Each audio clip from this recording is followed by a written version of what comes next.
Hello students, how are you all? Welcome to Baji Sir Maths YouTube channel.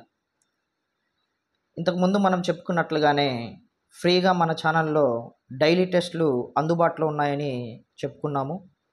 అయితే ఆ మాట ప్రకారంగా మన ఛానల్లో సంఖ్యామానం పార్ట్ 1లో ఏ టాపిక్స్ అయితే చెప్పుకున్నామో ఆ టాపిక్స్ని బేస్ చేసుకొని టెస్ట్ 1 అయితే కండక్ట్ చేయడం జరిగింది. పార్ట్ 1 ఎవరైతే చూడలేదో కొత్తగా వచ్చిన వాళ్ళు విజిట్ చేసిన వాళ్ళు ఒకసారి సంఖ్యామానం పార్ట్ 1లో మనం డిస్కషన్ చేసుకున్న టాపిక్స్ ఒకసారి వెళ్ళి చూడండమ్మా. ఆ టాపిక్స్ మీరు చూస్తే ఈ డైలీ టెస్ట్ అనేది రాయడానికి మీకు చాలా వరకు మంచి స్కోప్ ఉంటుంది. నెక్స్ట్ వీడియోలో పార్ట్ 2కి సంబంధించి టెస్ట్ 2 కండక్ట్ చేస్తాను. నెక్స్ట్ పార్ట్ 3కి సంబంధించి టెస్ట్ 3 కండక్ట్ చేస్తాను. అంటే ఆ పార్ట్స్లో ఏం టాపిక్స్ అయితే డిస్కషన్ చేసుకున్నామో అవే టాపిక్స్ టెస్ట్ రూపంలో కండక్ట్ చేస్తూ ఉంటాను. అండ్ మోర్ ఓవర్ ఈ టెస్ట్లు ఎలా కండక్ట్ చేస్తాను అనేది ఆల్రెడీ ఇప్పటికీ మీకు తెలిసిపోయి ఉంటుంది. మనకి ఎర్లీ మార్నింగ్ కన్ఫామ్గా ప్రిపేర్ చేసిన క్వశ్చన్ పేపరు పోస్ట్ చేస్తాను. ఆ పోస్ట్ చేసిన తర్వాత మీరు ఫస్ట్ ఆ క్వశ్చన్ పేపర్స్కి ఆన్సర్స్ అనేది నోట్ చేసుకొని మీ దగ్గర పెట్టుకోండి. ఆ తర్వాత చాలామంది కమెంట్ చేశారు, ఎక్స్ప్లెనేషన్ కూడా ఇవ్వండి సార్ అని చెప్పేసి. సో ఫస్ట్ పోస్ట్ చేసి కొంచెం గ్యాప్ ఇచ్చి ఆ తర్వాత ఎక్స్ప్లెనేషన్ వీడియో అనేది అప్లోడ్ చేస్తాను. అప్పుడు ఈ ఎక్స్ప్లెనేషన్ వీడియోలో నేను ప్రతి క్వశ్చన్కి ఎక్స్ప్లెనేషన్ ఇస్తూ ఆన్సర్ అనేది చెప్తూ ఉంటాను. కాబట్టి మీరు రాసిన ఆన్సర్స్ నేను చెప్పిన ఆన్సర్స్ టాలీ అయ్యాయో లేదో ఒకసారి చెక్ చేసుకోండి. రైట్ అయితే ఓకే, రాంగ్ అయితే ఎందుకు రాంగ్ అయింది, ఎక్కడ మిస్టేక్ పోయింది అని ఆ మిస్టేక్ని మీరు రెక్టిఫై చేసుకోండి. Thank you. అయితే ఇప్పుడు మనము క్వశ్చన్స్లో ఒకసారి అబ్జర్వ్ చేసుకుంటే క్రింది వాణిలో అతి చిన్న పూర్ణాంకనం ఏమిటి అంటున్నాడు. అంటే స్మాలెస్ట్ హోల్ నెంబర్ని అడుగుతున్నాడు. ఇది పూర్ణాంకనం అంటే పూర్ణాంకాలు అని దాని అర్థం. సో హోల్ నెంబర్ అడుగుతున్నాడు. స్మాలెస్ట్ హోల్ నెంబర్ ఏమవుతుంది, మనకి ఆప్షన్ సి అనేది మనకి రైట్ ఆన్సర్ అవుతుంది. ఎందుకని, పూర్ణాంకాలు ఎక్కడి నుంచి స్టార్ట్ అవుతాయి, మనకి 0 నుంచి స్టార్ట్ అవుతాయి. కాబట్టి సి, ఆప్షన్ సి అనేది మనకి రైట్ ఆన్సర్ అవుతుంది. నెక్స్ట్, పూర్ణాంకాలు ఏ లెటర్తో సూచిస్తాము అంటే హోల్ నెంబర్స్ని ఏ లెటర్తో రిప్రజెంట్ చేస్తాము, డబ్ల్యూతో రిప్రజెంట్ చేస్తాము. సరి సంఖ్యల్లో అతి చిన్న సరి సంఖ్య ఏమిటి అంటే ఈవెన్ నెంబర్స్లో స్మాలెస్ట్ ఈవెన్ నెంబర్ ఏమవుతుంది, ఆప్షన్ 2 అనేది ఆప్షన్ 2 అవ్వదు. చాలామంది ఇది రాస్తారు.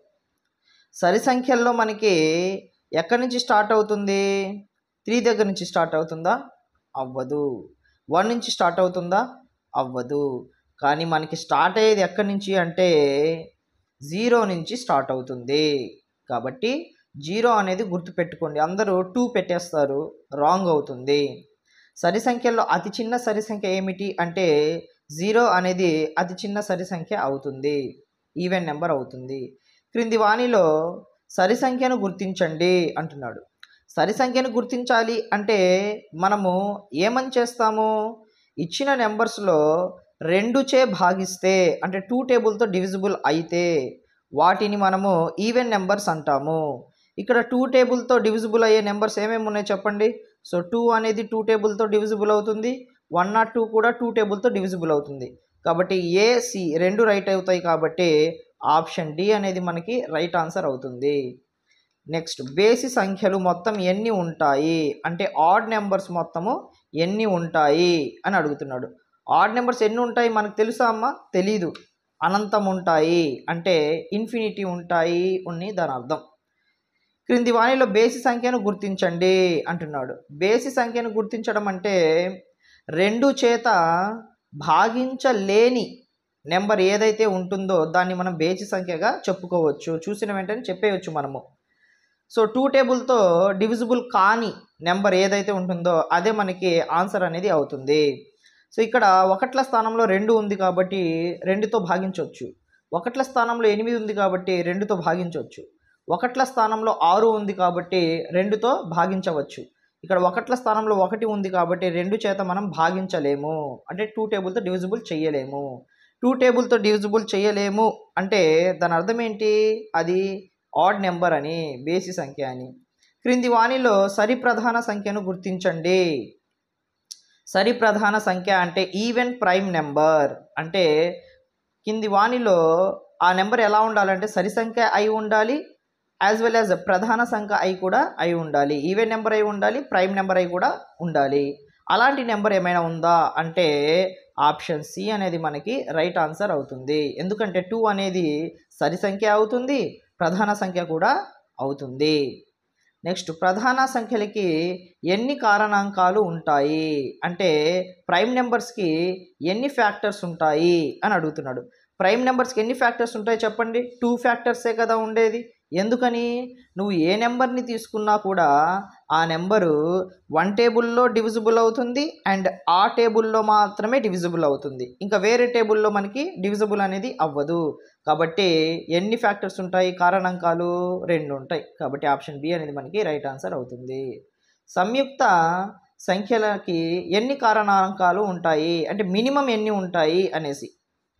మ్యాక్సిమం అంటే చెప్పలేం మనము, మినిమం ఎన్ని ఉంటాయి కారణాంకాలు సంయుక్త సంఖ్యలకి అంటే కాంపోజిట్ నెంబర్స్కి మినిమం ఎన్ని ఉండాలి? అట్లీస్ట్ 3 అయినా ఉండాలి. సో ఆప్షన్ సి అనేది మనకి రైట్ ఆన్సర్ అవుతుంది. సో నెక్స్ట్, క్రింది వానిలో ఏది హిందూ అరబిక్ సంఖ్యామానం అవుతుంది? హిందూ అరబిక్ సంఖ్యామానం అంటే ఇండియన్ సిస్టమ్ అని దాని అర్థం. ఇండియన్ సిస్టమ్ ప్రకారంగా ఏదవుతుంది అంటున్నాడు. సేమ్ నెంబర్స్ ఇచ్చాను, ఇక్కడ ఎలా మనము గుర్తించాలి అంటే కామాస్ని బట్టి మనం గుర్తించాలి. కామాస్ అనేది ఎలా ఇవ్వచ్చు అని చెప్పాను? ఫస్ట్ 3 నెంబర్స్ తర్వాత కామా, ఆ తర్వాత 2 నెంబర్స్ తర్వాత కామా అనేది ఉంటుంది. కాబట్టి ఏ ఆన్సర్ రైట్ అవుతుంది? ఆప్షన్ ఏ అనేది మనకి రైట్ ఆన్సర్ అవుతుంది. నెక్స్ట్ 11th ప్రాబ్లం ఒకసారి అబ్జర్వ్ చేసుకుంటే క్రింది వానిలో ఏది ఆంగ్ల అరబిక్ సంఖ్యామానం అవుతుంది అంటున్నాడు. ఆంగ్ల అరబిక్ సంఖ్యామానము అంటే ఇంటర్నేషనల్ సిస్టమ్ అనేసి. ఇంటర్నేషనల్ సిస్టమ్ ప్రకారంగా మనం నెంబర్ని ఐడెంటిఫై చేయాలి అంటే ఏం చేయాలి? ప్రతి 3 నెంబర్స్ తర్వాత కామా అనేది ఉండాలి అని చెప్పాను. ప్రతి 3 నెంబర్స్ తర్వాత కామా అంటే ఇండియన్ సిస్టంలో ఫస్ట్ 3 నెంబర్స్ తర్వాత కామా, ఆ తర్వాత 2 నెంబర్స్ తర్వాత కామా. అదే ఆంగ్ల అరబిక్ ఇంటర్నేషనల్ సిస్టంలో అయితే ప్రతి 3 నెంబర్స్ తర్వాత కామా ఉండాలి. కాబట్టి ఏమవుతుంది? థర్డ్ ఆప్షన్ అనేది మనకి రైట్ ఆన్సర్ అవుతుంది. నెక్స్ట్, ఇచ్చిన సంఖ్యలో ఏదైతే సంఖ్య ఇచ్చామో ఆ సంఖ్యలో 0 స్థాన విలువని కనుగొనుము అంటున్నాడు. ఇలాంటి చోట మీరు కన్ఫ్యూజ్ అవుతారని కావాలనే ఈ బిట్ ఇచ్చాను. నార్మల్గా 4 అడిగినా, 3 అడిగినా, 7 అడిగినా ఆ నెంబర్ రాసి దాని పక్కన ఎన్ని నెంబర్స్ అయితే ఉన్నాయో అన్ని జీరోస్ పెట్టుకోవచ్చు, ఈజీగా ఉంటుంది. కానీ ఇలా డిఫికల్ట్గా ఇచ్చినప్పుడు ఎగ్జామ్ పాయింట్ ఆఫ్ వ్యూలో మీరు ఇబ్బంది పడతారు అని చెప్పేసి ఇలాంటి డిఫికల్ట్దే నేను అడగడం జరిగింది. అంటే 0కి సంబంధించిన స్థాన విలువ ఏమవుతుంది? 0 ఎక్కడ ఉంది? 1ల స్థానంలో ఉంది, 1s ప్లేస్లో ఉంది. 0 1s ప్లేస్లో ఉంది కాబట్టి 1s ప్లేస్లో ఏ నెంబర్ అయితే ఉంటుందో ఆ నెంబర్ రాసుకుంటాము. దాని పక్కన ఎన్ని నెంబర్స్ ఉన్నాయి? ఏమీ లేవు, కాబట్టి ఏం జీరోస్ పెట్టుకోము. సో 1ల స్థానంలో ఉన్న నెంబర్ ఏమవుతుంది? 0 ఉంది. కాబట్టి ఆన్సర్ కూడా ఏమవుతుంది మనకి? సెకండ్ ఆప్షనే అవుతుంది. అదే 1ల స్థానంలో మనకి 4 ఉందనుకోండి, అప్పుడు ఆన్సర్ 4 అవుతుంది. 1ల స్థానంలో 3 ఉందనుకోండి, ఆన్సర్ 3 అవుతుంది. ఇక్కడ 1ల స్థానంలో 0 ఉంది కాబట్టి 0నే అవుతుంది. ఇచ్చిన సంఖ్యలో 1 ముఖ విలువ కనుగొనుము అంటున్నాడు. ముఖ విలువ అంటే ఆల్రెడీ చెప్పాను, ఫేస్ వాల్యూ. సో నెంబర్ ఏదైతే ఉంటుందో అది చూసి చెప్పడమే, మనము ఏ నెంబర్ అయితే ఉంటుందో అదే అవుతుంది ఆన్సర్. సో ఆప్షన్ ఏ అనేది మనకి రైట్ ఆన్సర్ అవుతుంది. ఏ స్థానంలో ఉంటే స్థాన మరియు ముఖ విలువలు సమానమగును అంటున్నాడు.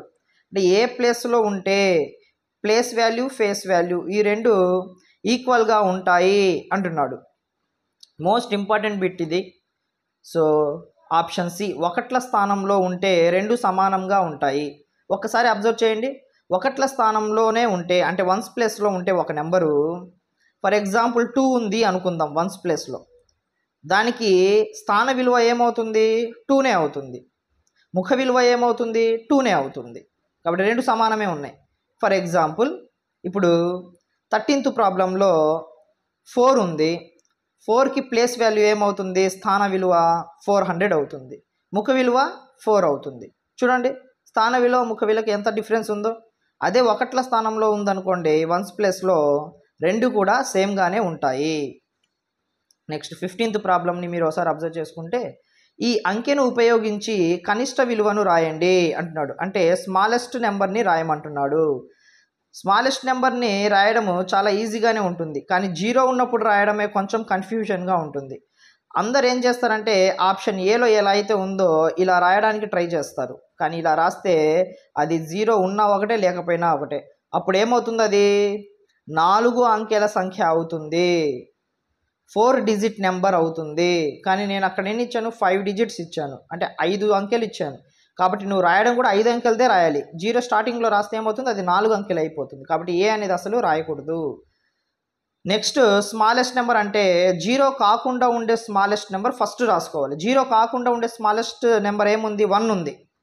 1 రాసుకొని ఆ తర్వాత 0 రాసుకోవాలి, ఆ తర్వాత 2, ఆ తర్వాత 4, ఆ తర్వాత 9 ఆర్డర్లో రాసుకోవాలి. అలాంటి నెంబర్ ఎక్కడుంది, ఆప్షన్ డి అనేది మనకి రైట్ ఆన్సర్ అవుతుంది. ఈ అంకెలను ఉపయోగించి గరిష్ట విలువను రాయండి అంటున్నాడు. అంటే గ్రేటెస్ట్ నెంబర్ని రాయమంటున్నాడు. గ్రేటెస్ట్ నెంబర్ అంటే నువ్వు ఏదైతే అనుకున్నావో అదే. ఫస్ట్ 9, తర్వాత 7, తర్వాత 2, తర్వాత 1, తర్వాత 0. సో 9, 7, 2, 1, 0. 9, 7, 2, 1, 0 ఎక్కడుంది చూడండి. థర్డ్ ఆప్షన్ అనేది మనకి రైట్ ఆన్సర్ అవుతుంది. నెక్స్ట్ 17th ప్రాబ్లము ఒకసారి అబ్జర్వ్ చేసుకుంటే కింది వానలో అతి చిన్న సంయుక్త సంఖ్యను గుర్తించండి. ఇది ఆల్రెడీ మనకి టెట్లో కూడా అడిగిన ప్రశ్న. అంటే అతి చిన్న సంయుక్త సంఖ్యను అంటే స్మాలెస్ట్ కాంపోజిట్ నెంబర్ అనేసి. స్మాలెస్ట్ కాంపోజిట్ నెంబర్ ఏమవుతుంది, ఆప్షన్ ఏ అంటే 4 అనేది మనకి రైట్ ఆన్సర్ అవుతుంది. ఎందుకని, కాంపోజిట్ నెంబర్స్ ఎక్కడి నుంచి స్టార్ట్ అవుతుంది, 4 నుంచి స్టార్ట్ అవుతుంది. ఎందుకని, దాని ముందున్న 3 ఏమవుతుంది, ప్రధాన సంఖ్య ప్రైమ్ నెంబర్ అవుతుంది. 2 కూడా ఏమవుతుంది, ప్రధాన సంఖ్య ప్రైమ్ నెంబర్ అవుతుంది. 1 అనేది ప్రైమ్ నెంబర్ అవ్వదు, అలాగే కాంపోజిట్ నెంబర్ కూడా అవ్వదు. కాబట్టి సంయుక్త సంఖ్యలు కాంపోజిట్ నెంబర్స్ ఎక్కడి నుంచి స్టార్ట్ అవుతాయి, 4 నుంచి స్టార్ట్ అవుతాయి. కాబట్టి స్మాలెస్ట్ కాంపోజిట్ నెంబర్ ఏమవుతుంది, 4 అనేది మనకి రైట్ ఆన్సర్ అవుతుంది. సో ఇలాగ మనము daily early morning question paper అనేది పోస్ట్ చేస్తాను, ఎగ్జామ్స్ అక్కడ రాయండి. సో దానికి సంబంధించిన ఆన్సర్స్ అన్నీ ఒక నోట్స్లో నోట్ చేసుకోండి. ఇలాగా వెంటనే మళ్ళీ ఆ క్వశ్చన్ పేపర్ని ఎక్స్ప్లెనేషన్ అనేది ఇస్తాను. సో ఇక్కడ కీ అనేది మీరు చూసుకున్నారు అంటే ఒకవైపు ఎగ్జామ్ కంప్లీట్ అవుతుంది, ఒకవైపు ఎక్స్ప్లెనేషన్ కూడా మీరు విన్నట్టు ఉంటుంది. కాబట్టి ఈ వీడియో చూస్తున్న వాళ్ళు ఇంకా ఎవరైనా సబ్స్క్రైబ్ చేసుకొని వాళ్ళు ఎవరైనా ఉంటే సబ్స్క్రైబ్ చేసుకొని ఫాలో అవ్వండి. మీకు డైలీ ఇలా టెస్టులు కండక్ట్ చేస్తున్నాను కాబట్టి మీకు చాలా వరకు యూస్ఫుల్గా ఉంటుంది. So thank you so much.